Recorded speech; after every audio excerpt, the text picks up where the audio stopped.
Hello, listeners. I'm Timstradamus, and welcome back to another Monday. Hopefully you had a restful weekend. Joining me, as always, is my talented and beautiful co-hostess, Voyse. Good morning, Timstradamus, and welcome to all of our listeners. Do you want to know what an autumn tree's favorite song is? Yes? Don't stop believing.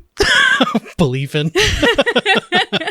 The pressure's off because I didn't have to answer a riddle this morning. That's very true. Don't worry. I'll find something out there for you to think on. Gulp. So, for any new listeners, let me give you a little rundown of what we do here. We dive into the world of Am I the A-hole? Get ready for some stories packed with drama, twists, and moral dilemmas that'll keep you on the edge of your seat. So whether you're here to judge or just enjoy the chaos, hit the subscribe button and ring that little bell to join our community of story enthusiasts. Now, let's see who's right and who's, well, maybe not. You're getting really good at that little delivery at the end. Thank you. I've actually been practicing. Well, Voyse, Yes, Thomas. it looks like we have a new shout out to make. We do. We have a new Teatreon. Welcome to the Tea Club, Brewmaster Daddy. A. Sup, Poppy? Welcome in. I love and appreciate you. Thomas. Thomas. Sorry, I played. Timstradamus. Voyse. I've got another tea for you. And this one's got quite a bit of ingredients in it. Although it was not prepared by me, but it's apparently a ginger jazzification for your mouth. What? It has rosemary, nettle, rosehip, rooibos, lavender, ginger, fennel, cinnamon root, cardamom, black pepper, and cloves. You trying to poison me? Just a little. With love. Whoa. That is jam-packed full of flavor. Is it good? Yeah, it's very weird. Does it make your mouth tingle just a little? I think this is one of those teas you can enjoy, and it tastes a little different every time you take a sip. Does that make sense? Oh, yes. Like a little journey. Yeah, I could probably spend like 5-10 minutes just enjoying that quietly. Well, I'm glad. I know I picked it because it had like that really big boost of ginger in it to really pop it. But it had everything else in it. And I was like, I want to just see what this tastes like. I loved it so much that, of course, I had to share it with you. That's fantastic. Well, while you go ahead and enjoy your morning cup of brew, why don't we go ahead and delve into these stories? For any listeners wanting to follow along, all story links are in the description below. For our first story, am I the a-hole for telling my wife that my life would be better without her? My wife, Anne, and I have been married for 13 years. I am 43, and she is 46. We do not have children. When we first began dating, nobody could make me happy like Anne. She always seemed to know exactly the right thing to say to me when I was down. But over the past decade or so, she has really started to show her true colors, and a lot of what her ex-husband said to me about her has begun to make more sense. For example, I have a very high-stress job. People bring me problems, and I fix those problems. But when I get home, 9 times out of 10, Anne just has more problems to throw onto my plate. She doesn't work, so she's free to do anything she wants to solve said problems during the day. But lately, she has even begun making lists of things that she wants me to do after I work all day. But my biggest issue with Anne is that I can't ever really open up to her about anything. Whenever I talk about something bad that happened to me, she'll either try to one-up me or agree with the person who wronged me. Last Friday, I had a horrible day. There was an enormous problem at work that basically all fell on my shoulders to solve. When I was crossing the street after work, I had a green signal and a bicycle blew through a red and side-clipped me. The cyclist yelled expletives at me and then rode away. I thought about calling the police because it was technically a hit and run, but there was probably nothing they could do. When I got home, desperate, I talked to Anne about what happened. She listened and then immediately took the cyclist's side. I reiterated that the cyclist ran through a red light, to which she responded that cyclists aren't obligated to stop. When I told her she was wrong and tried to put the issue to rest, she began frantically Googling laws. She found that in our state, they can treat lights like a stop sign. She began triumphantly reading the law to me loudly, word for word, getting louder when I kept trying to tell her that I wasn't interested. At the end of her spiel, she gave me this incredibly arrogant look as if she was right. I just stared at her for a second and said that my life would be better without her. She got incredibly upset, shrieked at me until her voice was hoarse, and then packed a bag and left to stay with her parents. She has texted me all weekend demanding an apology, but I haven't responded. Did I do something unforgivable here? Am I the a-hole? Okay.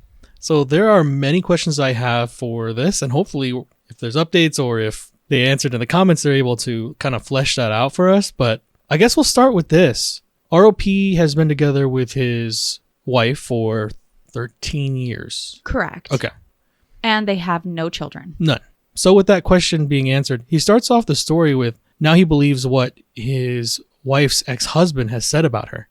If they have no children, how are they in communication? That's a weird relationship. So based on a comment from our OP, he had said that at one point he heard her ex say and call her a colossal manipulative bitch. Our OP said, I nearly hit him when he said that to me. Honestly, if anyone deserves an apology here, it may be him. Okay.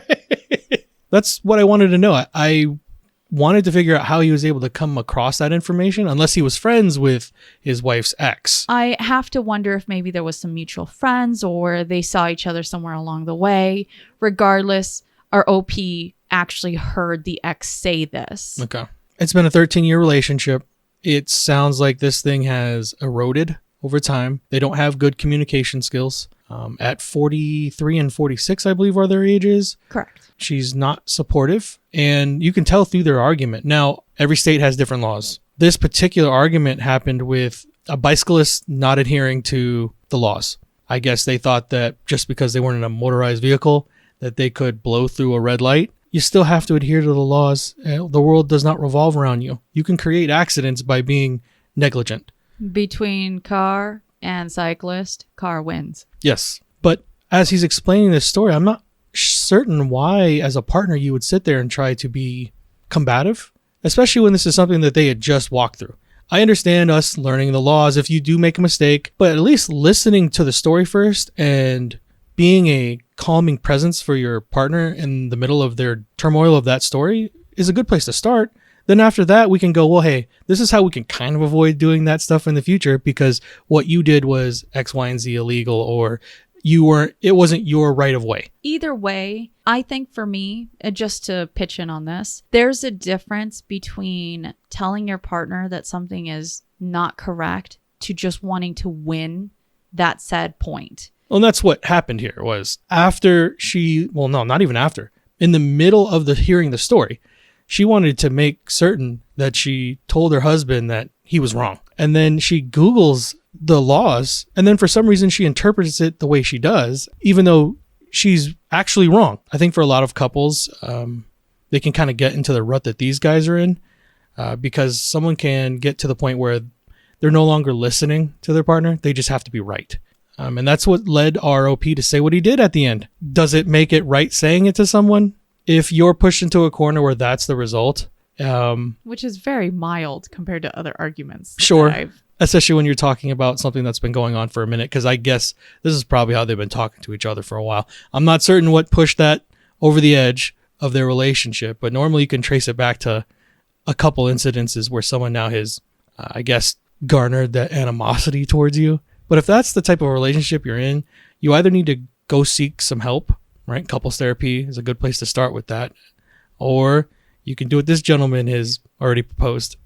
It's time to just walk our separate ways because that's an unhealthy environment to be in. In my opinion, OP, you would not be the a-hole just based off of the surface level facts. Are there updates? Do we get more to this story? We do, but let me give you the consensus. So our consensus on Reddit is our OP's not the a-hole. My understanding, and many others on Reddit, were that cyclists should follow the signs of the road, especially when concerning lights. So red means stop, Yellow means slow to a stop, and green means go. Now, Redditors were saying that their relationship doesn't sound healthy, and it seems that this one-upping the other should have been worked out through couples counseling, but that if OP is telling her that they would be happy without her, it might actually be too far gone for counseling, as the respect doesn't appear to be there anymore. It's very true. If you're already thinking about it, it's already happened. Now, I do have an update, so let me go ahead and read that now. 2 weeks ago, I had an argument with my wife, Anne. This argument stemmed from Anne's incessant need to contradict me and everything I say. Anne left in a fit of rage to stay with her parents, and then kept spamming me with texts demanding an apology. A few days after Anne left, I felt something I hadn't in a long time at home. Peace. I didn't have someone nagging me about literally everything I did. I didn't have to eat my meals in the correct order, something about pH balance that she probably saw from some brain rot creator on TikTok. I didn't have to wash my feet after getting home. I could actually enjoy myself, which is impossible when Anne is around, because I found many years ago that she tends to get the most aggressive when I seem like I'm either in a very good or very bad mood. I then did something I never thought I'd do. I reached out to her ex. He was more than eager to talk about Anne and her shenanigans, so we met up for drinks. He and I both had near identical experiences with her. Anne is, through and through, a pretty horrible person, especially to her romantic partners. He cited irreconcilable differences for divorcing her, where it was no specific event, but just a long list of terrible interactions and coming to the realization that he detested her as a person. During this time, Anne went silent on me. I used this lull in our relationship to visit a lawyer, who told me that due to the nature of laws in our state and the fact that Anne is able-bodied and educated, the chances of me ever having to pay alimony are basically zero. I called Anne at that point. She, for some reason, still expected an apology. I told her that I wanted a divorce. She threatened to take everything from me. I said she could try, but any further contact should be done through my lawyer. I'm fully happy to split our assets fairly. I'm fairly sure that Anne will agree to any deal that gives her more than half. It's just the way she is. And if it's a 55-45 split, I don't care. All I'll have to do is act like she got the better of me. And since she's an idiot, she'll happily agree. Thanks to everyone who responded in the last post with advice. Tons of you suggested divorce, which I think was what actually got me to consider it seriously. Now, I will say, at least when it comes to my experience, when someone expects an apology out of you, generally those people are the ones that are wrong. I've never found where someone has expected an apology from me and they have been right. A lot of the times I have come to apologize on my own because I realize what I've done wrong. And when someone does that sort of strongholds kind of on you without understanding that there are two different perspectives, two different sides, I don't know. There's something in Anne that it makes me feel for our OP. It sounds like the relationship was bad, and unfortunately, he's got a kindred spirit in the ex when it comes to understanding what each of them have been through. Yeah, it sounds like she has ways of doing things and she doesn't let other people have their own way. There's been many times where you and I have eaten things well out of a dinner order. Voyse loves eating dessert first. I do. I love it. It's one of her things. And my tummy's not full. I get to fully enjoy it. That's never bothered me. While I don't eat it in that order, why would I force you to do that? That's kind of ridiculous. Our son, same deal. I don't really mind how people want to live their lives. I always find that fascinating when there's a way of doing things and then there's my way. And my way is the right way. I think it's funny because I've never heard, and there's probably a lot of individuals who do this in their home. But personally, I've never heard of forcing someone to literally wash their feet before they come home. No, if that's your thing, it is what it is. I'm not here to judge anyone on what their rituals are or how they feel the most clean in their own home. That's fine. But that also should have been up to your husband to make that decision if he wanted to participate in that type of daily ritual or exercise. That wasn't his choice, but he did it because he wanted to appease his wife. But it sounds like that was just the start. I mean, just for your partner to get aggressive with you because you're in a very good mood or very bad mood, you're not allowed to feel anything. How dare you be happier than me? And how dare you feel like you have to feel worse than I do? I do more than you do. I've heard people talk like that. Well, I've unfortunately been in that situation where I'm not allowed to feel anything other than just as neutral as I can. I was about to say, you and I both have come from households where parents were that way. You can't show too much happiness if it doesn't involve them, because then they will break it all down. It'll suck the color out of your life very quickly. I think the cherry on top is at the end when he says that they've been apart for a little bit now, and the absence did not make the heart grow fonder. It had the opposite effect. He found peace and understood that that's where the stress has been coming from this entire time. Now, don't get me wrong. Everyone has their own relationships and you're allowed to feel what you want. Maybe you don't feel that type of feeling with anything. That's fine. I guess I can only speak for myself in this one. Anytime we've ever been apart, I think the most recent was when I went on my brother's bachelor's party. Yeah. And I was gone for a little bit. And I remember you telling me I missed you. There's two things that happen. Either, yes, you have the absence makes the heart grow fonder, or distance provides perspective. Sure. And that's what happened here. I think when you really love being with your partner, when they're gone for extended periods of time, you feel that absence, but it's not in a way that's very like, oh, thank goodness. Yeah. Nor should it be constricting where like, I need you back right now. It's not that. You have to find that middle ground. But if you feel that you are happy that they are no longer around, that should be ringing bells for you. Oh, definitely. Well, let's go on to our next story and see what you think about a legacy. Am I the a-hole for telling my dad that he ruined our family legacy? My parents raised me, 33 male, and my sister in Western Canada. But after attending university, both of us have since moved away. I now live in the UK, and my sister lives on the opposite coast of Canada. My dad's family has always been upper middle class, and the centerpiece of his family was an old farmhouse about an hour outside of a major city that my great-great-grandfather built. This means I was part of the 5th generation to be there. It was modestly sized with 3 bedrooms over 2 floors. Not some massive mansion in the countryside. It sat on less than an acre of land.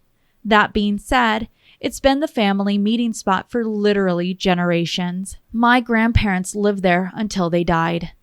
This is where my sister and I spent hundreds of days in our childhood.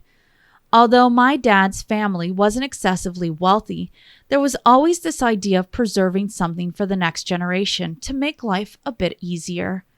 My grandfather was generous and helped my parents often, but sensibly made sure that the family money was always growing. He would gift my parents weekends away and similar. My parents also massively benefited from this by having almost 50% of their first home being paid for by my dad's parents. My grandmother passed away. Then eventually my grandfather did as well. He passed about 10 years ago now. After he passed away, my parents sold the farmhouse to create a new family meeting spot. At the time, my sister and I both fought this idea, but our parents did it anyway.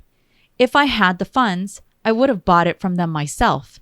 But I had just left university, so had no income. They insisted this would be best for everyone.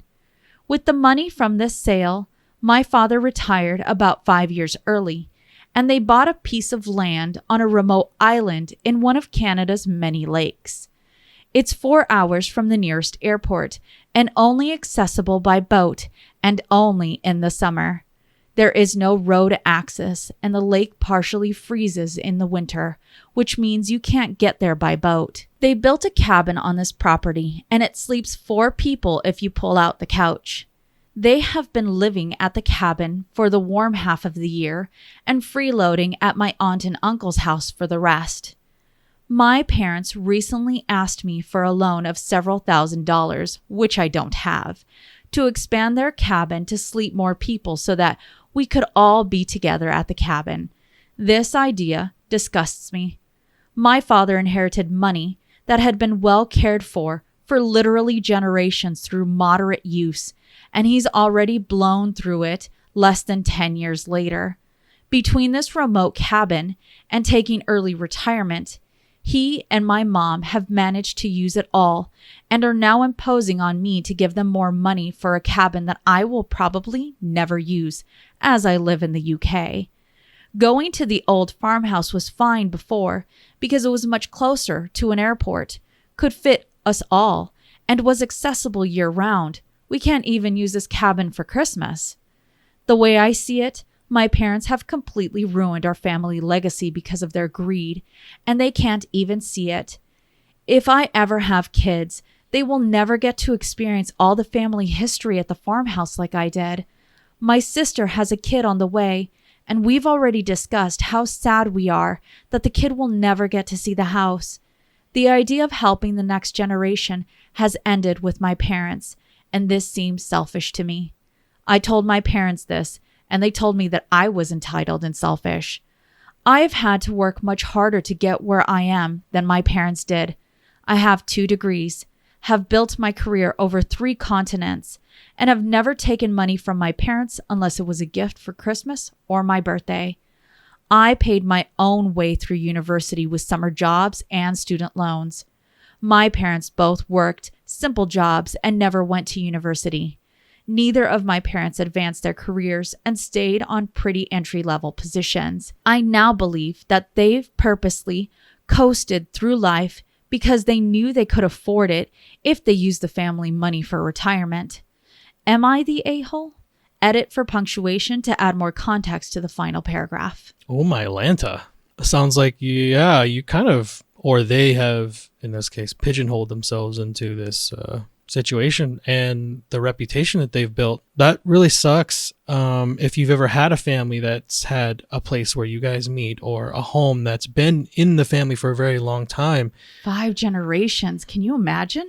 You can feel those losses, or if it's 5 generations or if it was just be your childhood. That really sucks. I'm sorry that the grandfather didn't put something in the will that ensured that his son or daughter, whoever is the next of kin, was going to inherit something and treat it the way it was supposed to be, as the family meeting place. Apparently Pop didn't think about those things. I understand helping your kids and making sure that they are on the best start to life that they can be on. Helping someone to a good start is much different than helping them coast through life, which sounds like, again, this is what's happened with his parents. I like how they accuse him of being entitled and selfish when they themselves are exactly that. It's not on you to save your parents from their terrible decision making. You bought something that's supposed to be the next meeting place for the family, but you can't access it during holiday season. It's outside of summer. 4 hours away from the airport. You have to go on a boat. You're going to have to add more on to that cabin to make sure it can house other people. No, you don't owe your parents a thing. But I will say this. Yes, the legacy may have died with your parents and that decision making.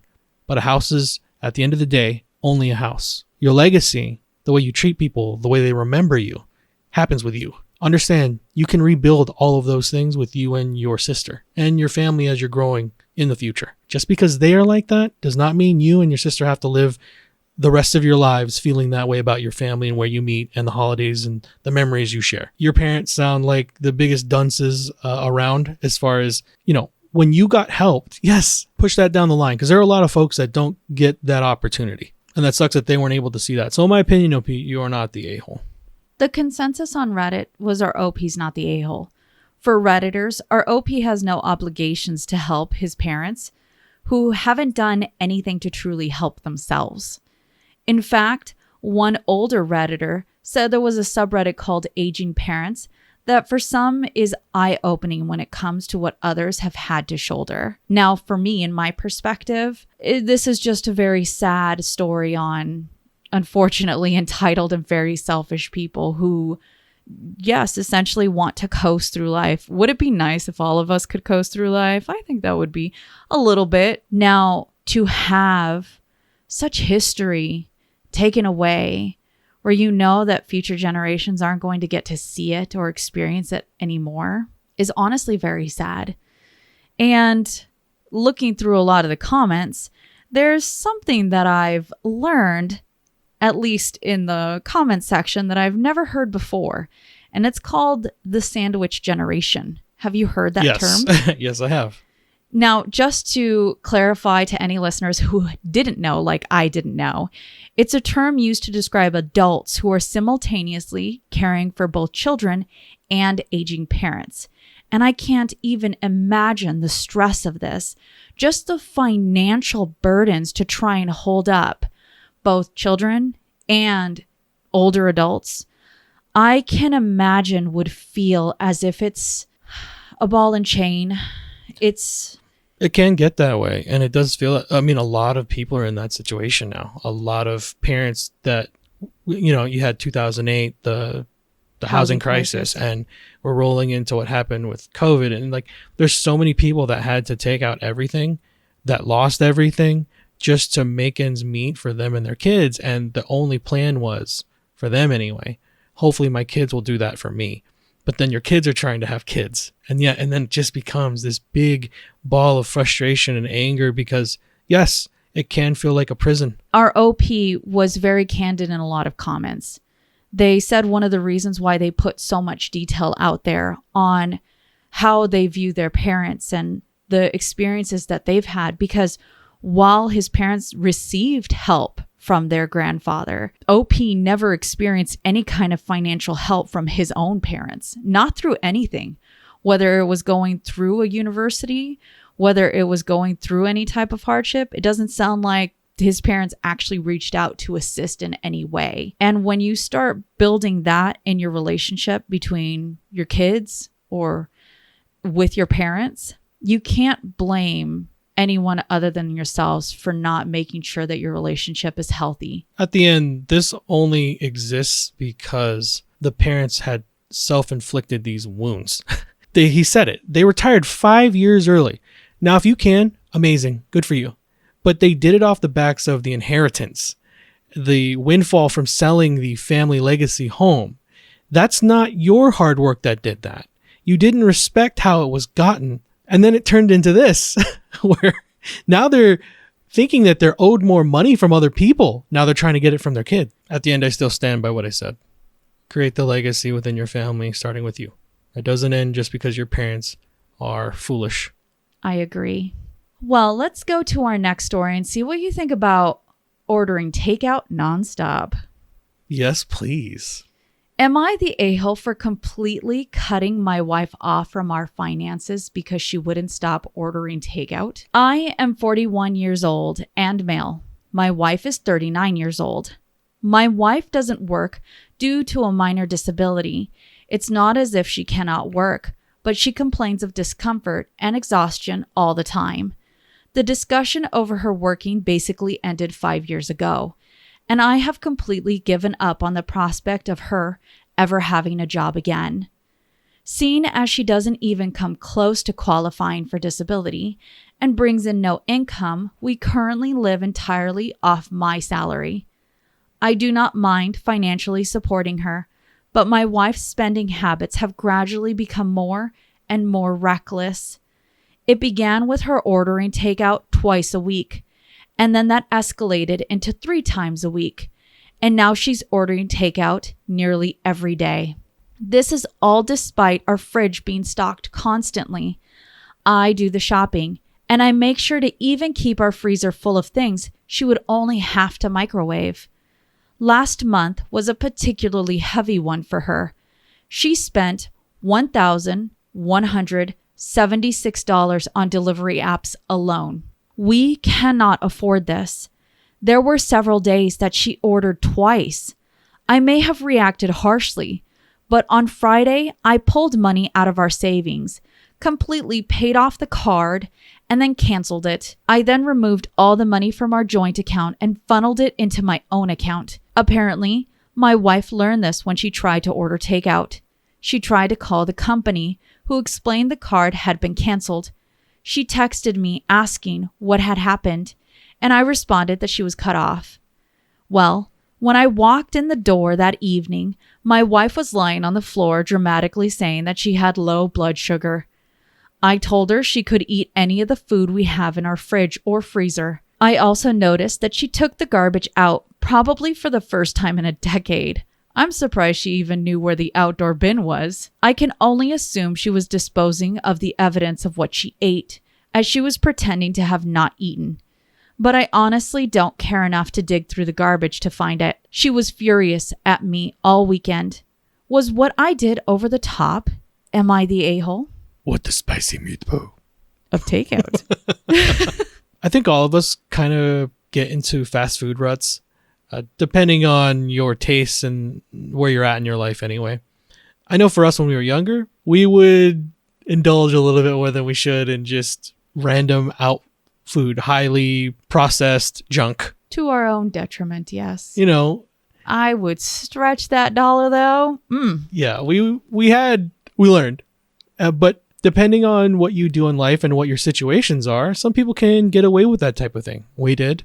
Not 6 or 7 days a week or 5 days a week or however long she's doing this. He says almost an everyday basis now. Sometimes even twice. Now, again, for us, I think the worst it got was maybe we would have eaten out 3 times in a week. And even then we were starting to feel icky. Yeah. Again, even if it is healthier alternatives, you still have that ickiness. Yeah. Nothing beats cooking at home. The understanding that the things you're making, you know what's going inside of. Your ingredients are fresher. That's just how I feel, and the way I hope that you feel, the way we look at things.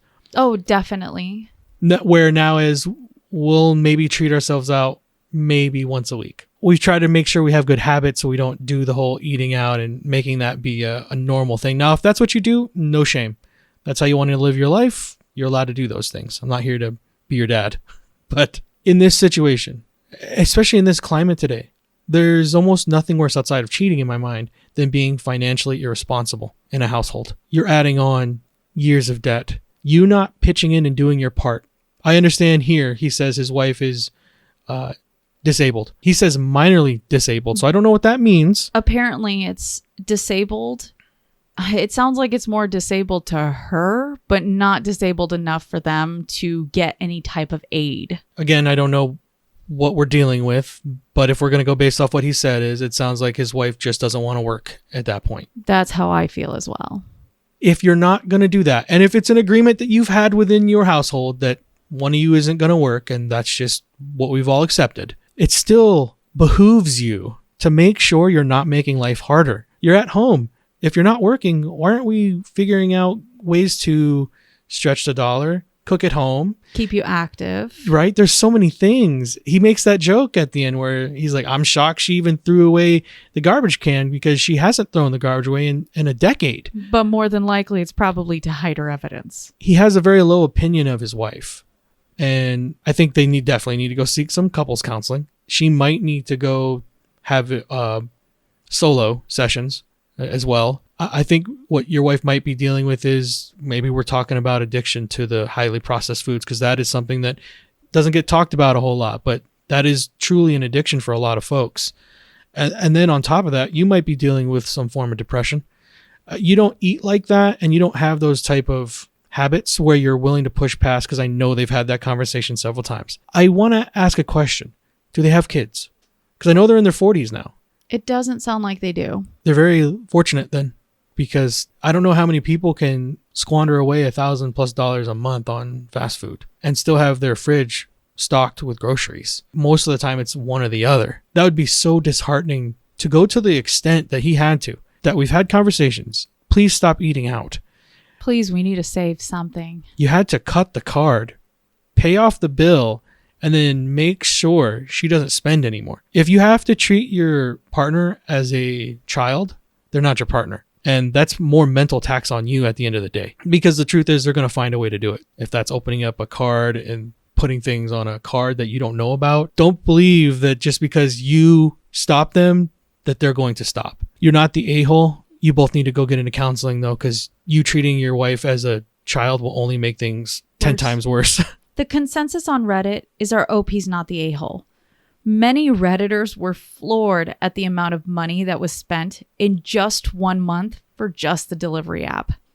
For many, that financial burden was wild for OP to have to deal with, especially if they have already tried talking to their partner. Now, I must say, for our OP's wife to act dramatic, pretend that they have low blood sugar, not eat the food that they have in the house, the fact that our OP really does have a very low opinion if they're talking about their wife even throwing away the garbage. Yeah. There's clearly a lot of stuff that's wrong with this relationship, and it started going off the rails 5 years ago when they refused to help when it comes to working so that they could maintain that house. It just, at least from here, I wish 5 years ago they would have gotten the help that they needed. But I have to wonder how much they truly wanted either of them at this point. Sometimes relationships can fall under that is we're just coping. It's easier to be together than it is to pull apart, and you just kind of deal with some of the fallout. You know, a lot of people just don't want to be alone. That's very true. Well, I actually have an update from our OP, so let me go ahead and read that now. 9 days ago, I made a post about how my unemployed wife had spent $1,176 on delivery apps in just a month. This is egregiously outside of what we can afford to spend on takeout. And since she didn't seem willing to stop, I canceled our credit card and moved the money from our joint account into my own. For the following few days, my wife kept talking about how I was financially abusing her. She threw several tantrums despite apparently being severely malnourished, threatened divorce, threw a bunch of food we had in the fridge away to try and strong-arm me into letting her get takeout, and even tried to guess my bank account password a bunch of times. Sorry, my password isn't Taco Bell 123. That last one was how I learned if you try to guess someone's bank account password enough times, the bank will send them an automated email. But last Friday, the complaints and threats stopped. She seemed mostly back to normal. I figured she had given up.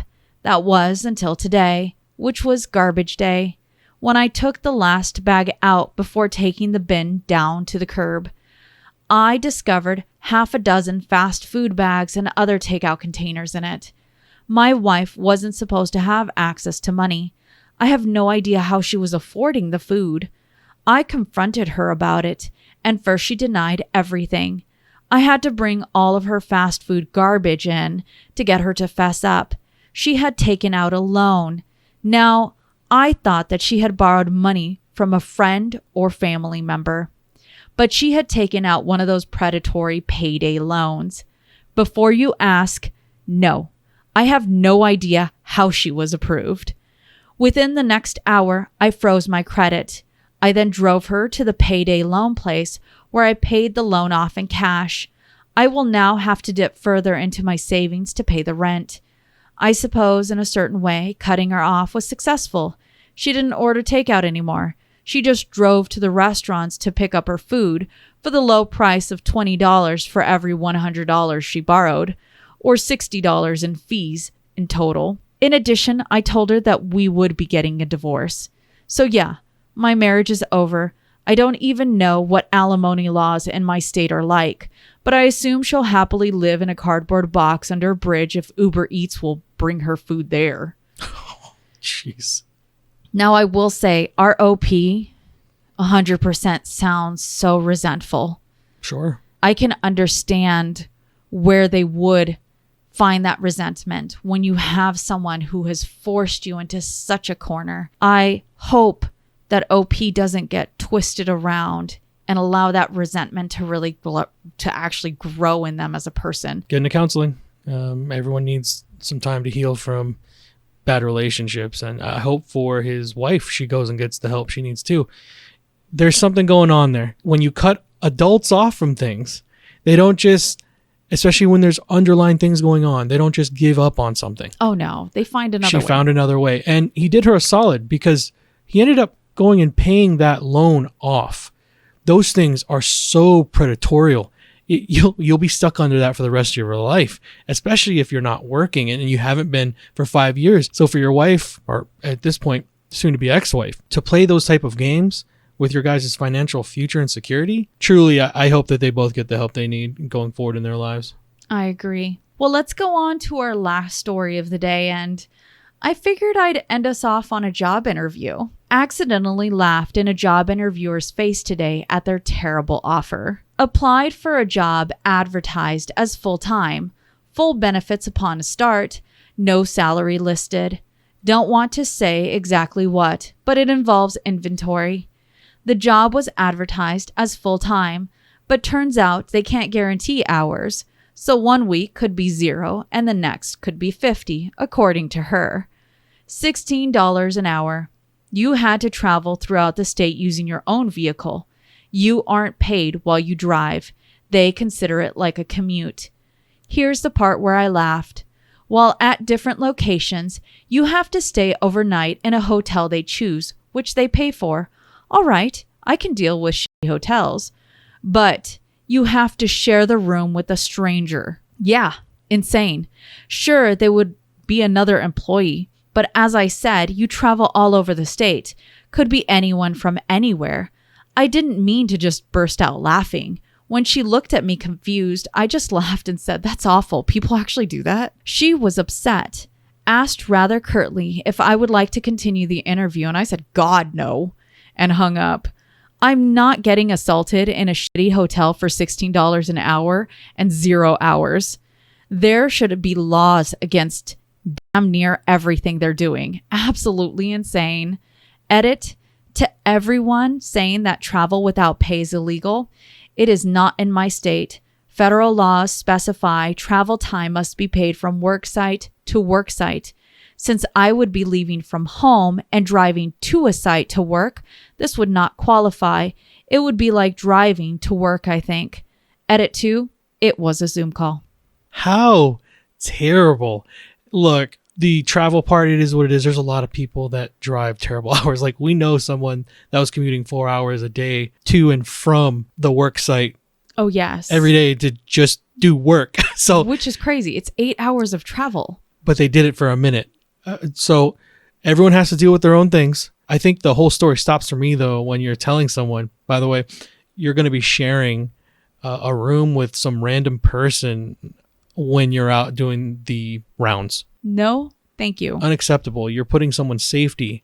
Again, commuting is another story. There's a lot of people that do a lot of very gross amounts of driving in a day. I think for me here, it's at the low rate of $16 an hour. We're doing you the favor. What do you get to room with the stranger. And on top of that, guess what? You may or may not get hours in a week. Yeah. What? You're not even guaranteeing me hours? How am I even supposed to afford the commute? Do you want to stop this interview right now? Could you imagine? It's a Zoom call, so it's probably recorded. That's fantastic. I thought it was great. The one comment that I think made me giggle was someone said the only unfortunate part was that you laughed accidentally. Next time, do it intentionally. I think that would probably set them up for a better hiring system if they know that that's just unacceptable. It's more just you're putting the safety and the well-being of someone because your company's trying to save a buck by having them sleep in the same room together. That's a little too much and goes beyond professionalism, in my opinion. And then turning around and going, that's worth $16 just in gas alone, which I doubt they're covering just because it sounds like they're being cheapskates. You're probably paying all that money just commuting. What I find interesting is on the job that they advertised, they said that they were full-time, but it's not even full-time if you can't guarantee full-time hours. So what? I mean, I've heard so many stories now of people being lied to about the jobs they apply for on like Indeed and things like that. And you have to be very careful. It's crazy that you can't trust listings anymore, right? The devil truly is in the details now. Where people they might get you in the door, but it's not for what they said was going to be the job. So, and then a lot of people who are put under that spotlight feel like they have to take these sort of almost scuzzy deals. Moral of the story, know your self-worth. Agreed. Well, was that our last story? That was our last story. You definitely brought the drama today. Thank you. I remember you and I were talking on one of our nightly walks now, And you said, you can bring in some of the dramatic. And I told you I would try and do that. So I'm glad I was able to bring it forward. Thou doth. 'Tis peak, my lord. Yep. Well, as our stories come to a close, don't forget, you've seen the world what you carry in your heart. If you have enjoyed listening to us read and talk about today's stories, please rate, subscribe, and turn on those notifications for new content. If you would like to hear more of our stories, we do post every Monday and Wednesday, and we have our Damas After Dark on our Patreon. Those are on Saturdays. We would also love to thank all of our Teatreons for your support. Yes, we love and appreciate every single one of y'all. Mwah! And as always, listeners, we look forward to hearing your opinions in the comments below. What did you think about the stories today? Which one was the juiciest of them all? I am thankful for the relationship that, that I've cultivated with my wife and that she has given me. So, yeah, it just makes you thankful. Oh, I'm glad I can make you happy. And you definitely make me happy. We try and we work on those things every day. That's where when you hear these stories and how long people have been together, because, some of them, I think over at least 10 years, of these relationships, you just wonder, with that much time together, where the communication stopped and how you were willing to live in those situations. Because I couldn't imagine being in a relationship where I'm looking at you and telling you how you have to eat, how you have to do things on a daily basis, and telling you whether they're right or wrong. Or, maybe if I suggest something, it's just a suggestion, but it's not to be the letter of the law. Or I think for me, it's the fact that I could turn around and break you down and see you break down. You being too happy or too in a bad mood makes me so unhappy that I have to put you in your place. If someone else's happiness makes you unhappy, seek help. 100% yes. Well, we got further into the yes, we did. To the sadness Let's go of those ahead stories. and end this just a little happier. If you'll notice in the background, you have a little green goblin that I call Io, and I can't wait for our daughter to hopefully hold on to him. Yeah, she bought that specifically for her. It was during our anniversary, so it kind of makes it like more special. Do we have any baby updates? Baby updates? I think right now we're making sure we're keeping up on our walks in the evening time. I'm doing pelvic floor exercises, which has been such a help when it comes to the ligament pulls. Whew, it sucks. I can't tell you how many times I've woken up at night and had to limp my way to the restroom while I'm trying to rub my ligament because I twisted wrong. But aside from that, our little hungry hippo is... She's healthy. Moving around. Definitely moving around, yeah. And I'm trying to make sure that I do my part for her. I think next week we're going in and Voyse has to take the the glucose test. Yeah.